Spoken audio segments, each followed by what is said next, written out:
Hey guys, just an update. An update on waxing my chain, and then I wanted to talk to you a little bit about having two bikes in one. By having two bikes in one, meaning having two wheel sets, it really transforms that bike into a different type of a bike or different applications. So right now I have this bike set up as an all-road type of gravel bike, mostly on road. I ride long distance on it, 100-mile rides, and do some gravel, but most of it's on a bike path on pavement. That's what allows me to go for hours of pedaling without having any stoplights or any traffic or anything like that, any inconveniences, because you're on your isolated bike path. It's separated from traffic, separated from any stop signs or stoplights or anything like that. Kind of like being back out in the wilderness, like I would be if I was in a different state or further in the wilderness in California. But I can't really find those type of long roads and situations here to put together a Century without using a bike path. So that's what I've done. These are the American Classic, and these are the Kennebec tires, Kimberlite tires. I'm not sure what the way they name these, but they're really nice. I would consider this an all-road type of design, but if you go into deep gravel, the side knobs will kind of help you out with traction there. But if I want to switch this into a different style bike, I have another wheel set ready to go, and that's these Panaracer Gravel Kings 700 by 43, which are a little bit wider. These are 700 by 40. But these balloon out. These are probably equivalent to everybody else's 700 by 48. They balloon out a lot, especially on that wide velocity blunt SS rim. And so I did have cush core in there, but currently I don't have cush core. I do have cush core on this bike, just on the front rim. That worked out really well. I put the cush core actually to make it catch and seal up tubeless. It wouldn't seal up tubeless for the life of me until I left one side of the bead in, and then I put the cush core, and then I pushed everything in there, and it sealed up tubeless. And it hasn't lost any air, so it's fine. But it was a little bit. These Velocity rims are great. They set up tubeless real easy. And matter of fact, I just put some more air in there, and they pumped right up.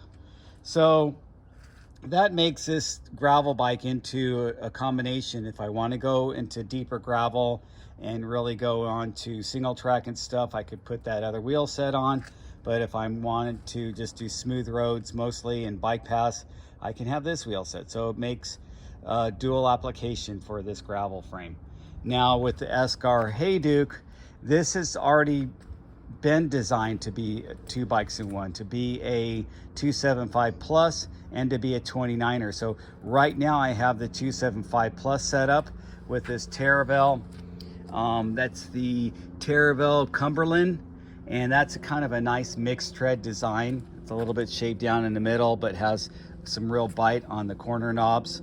And those are on some really wide WTB rims. I believe those are I-40. And then in the front, I have I-45. And in the front is where I have the Kenda Havoc Pro tire. Same size, 275 by 2.8. But this thing just balloons up and it's had such a tall sidewall that it's almost like having a mullet. When you put it next to this 29er wheel set, it's pretty close. And so this has cush core in the front, or no, I think this has rim packed in the front. I still have some bikes with rim packed in them, but I've been slowly converting everything to cush core. I do prefer the cush core. It's a little more expensive, but it's not quite as spongy and doesn't absorb the sealant like the rim pack does. Although all of them are going to displace, and you're going to have sealant, extra sealant with anyone. So I wanted to show you some of my favorite products. There's my cush core. I'm not being endorsed by anybody or paid by anybody. I wanted to show those. Here's the secret chain blend. That's the chain wax that I used on my gravel bike. Here's the oil that I would use that has that chain wax in there, mixed with some oil and stuff like that. So you would use that in between. I don't need to use that yet. And then here is the tire sealant that I use when I set up my tires tubeless. This is the chain lube I use on my mountain bikes. I was using this one on my gravel bike, but I found it to be a little bit messy, and I don't think it's not really good for Southern California for our dusty roads and dusty trails. I would probably recommend that to somebody that lived in wet conditions and wanted something that was a little more oily and stayed and kept it. But here's how clean that looks, and this is the benefit of having chain wax, is you have a clean chain. So if I can't hold my thing with one hand, but if you look at it, a little bit of dirt on there, but not that bad. And then the other benefit of it is having a silent drive system. So it's quiet. I wouldn't consider it silent. It's quiet. And then of course those Chris King hubs always have that buzz. That's their thing. That's how those hubs sound. But they're probably not as loud as my White Industry hubs, but they have a buzz sound. And there you go. So having a couple wheel sets for your bike, if you pre-plan what type of bike you're going to buy that's going to fit various wheel sizes in there, it really opens up your space to have, instead of buying additional bikes, you could just have another wheel set and kind of convert that same bike into a different feeling bike. So that's kind of the theme of today's video, along with showing off some of the products that I've been using that I am not endorsed by.